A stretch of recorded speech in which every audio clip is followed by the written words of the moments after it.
Hey there, how are you doing? A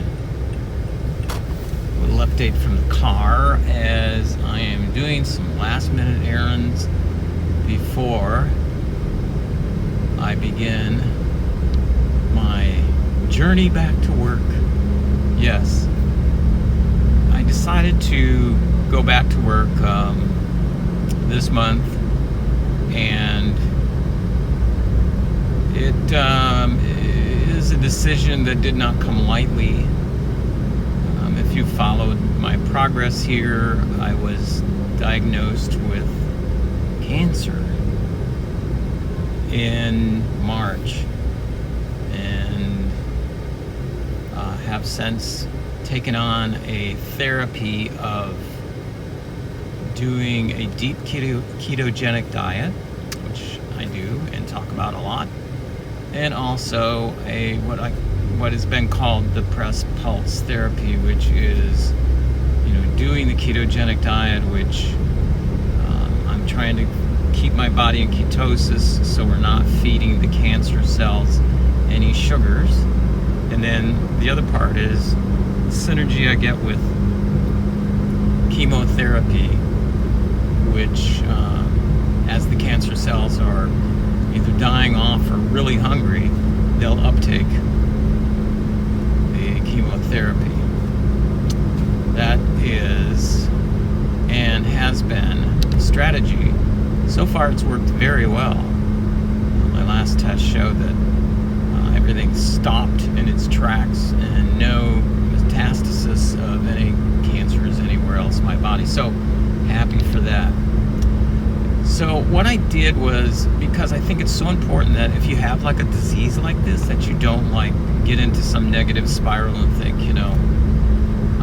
I'm never going to be able to live again, and all the things that you have that are life are now taken away from you, and what's life worth living anyway, right? But you got to get away from that. You got to sit down, get back to your dreams, the things that you had put down on paper and plans that you had made and things that you were going to do or had been planning on even with someone else, maybe a life with someone else, and just say, you know what, I'm going to do this anyway. This disease is not going to stop me. And what that does is it sticks in your head the boldness and authority that you do have over your own body, and that you should, right? So it takes most people with the diagnosis and after the shock and all that, it takes a while for you to get to that point where you can go, okay, enough moping, let's live.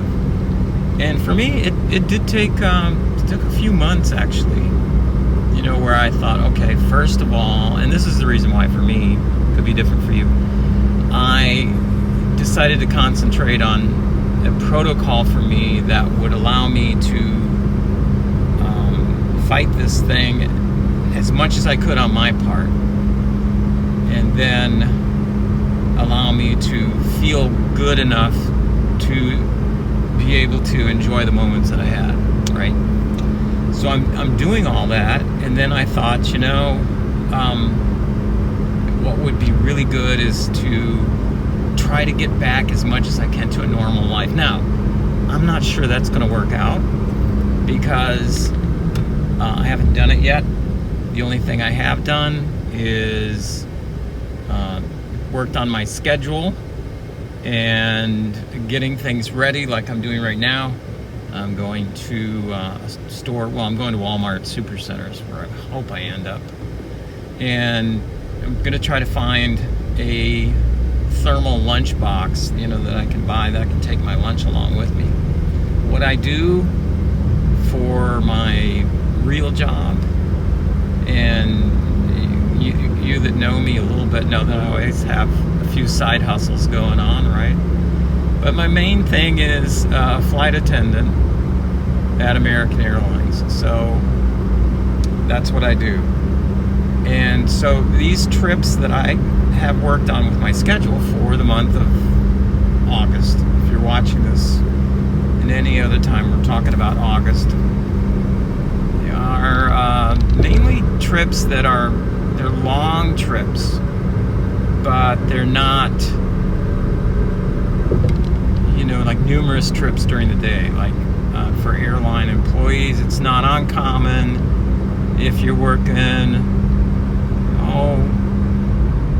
2 or 3 flights a day.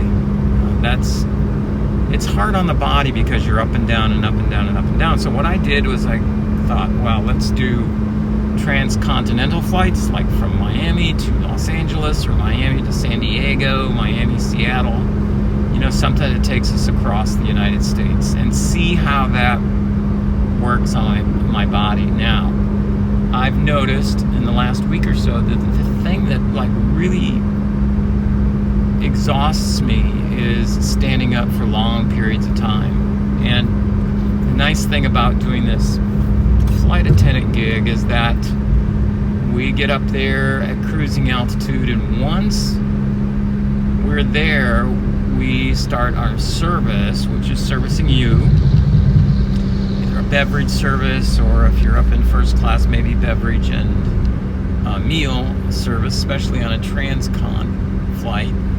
And then you're, basically you're done, except for like if someone calls you, or you notice that someone needs a refill on something basic like that. It's not where you're standing all the time in the aircraft.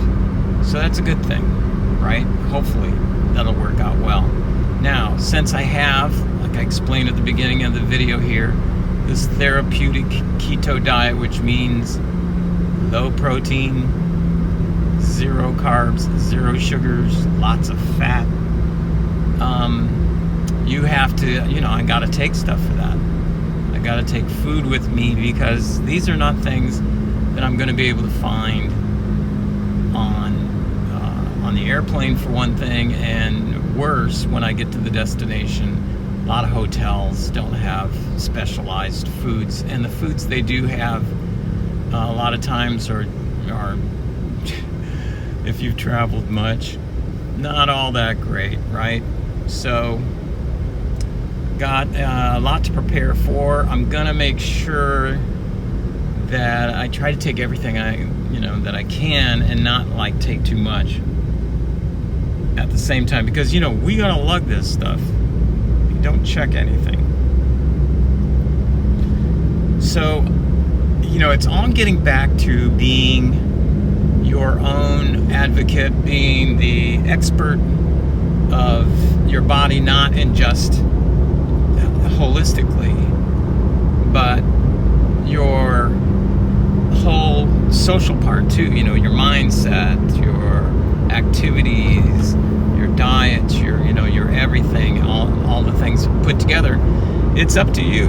There's nobody that's going to work on my schedule. Nobody else is going to be making stuff in the kitchen for me. Nobody else is going to be doing these things. Maybe some things people will help with, but not like taking authority, like, yes, this is what I want, this is what I need right now in my life. So what I want to tell you with this video is that the message is take charge, right? 2 things we had here. First thing is, I want you to do everything you can to get back to dreaming, to visualizing, to seeing those things that you spent time daydreaming about before, spend time Googling about, spend time looking up Airbnbs that were close to where you wanted to go visit or go make a life. And I want you to do that. And then the other thing is find ways, and maybe you can, incorporate the help of other people. Find ways to get back into the scheme of things. Granted, if you're following my protocol, you can't just go out and have drinks with the guys, but you can, if you're feeling up to it, you can go out with the guys. A lot of things are off the menu right now as we're healing, or getting the body in the best shape we can for that.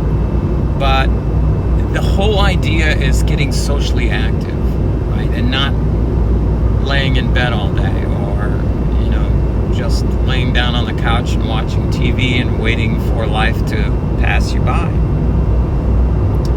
So you take charge, and then I want you to get a book, a journal, something that you can write in. A book with no lines. I mean, with no words, right? Something that you can write it. Just don't go scribbling in a book. You know what I mean? I mean, to journal things that you want to do and things that you want to accomplish this month. Okay? Very important. And the more you do stuff like that, the better your mind is going to be, the better your enthusiasm is going to be. Your body will start providing you with the energy you need to do these things. Okay? So that's the message. Hope you take it to heart. Pass it along if you think there's any value in it there. And we'll see you in the next video. Okay? Take care. Thanks for subscribing here.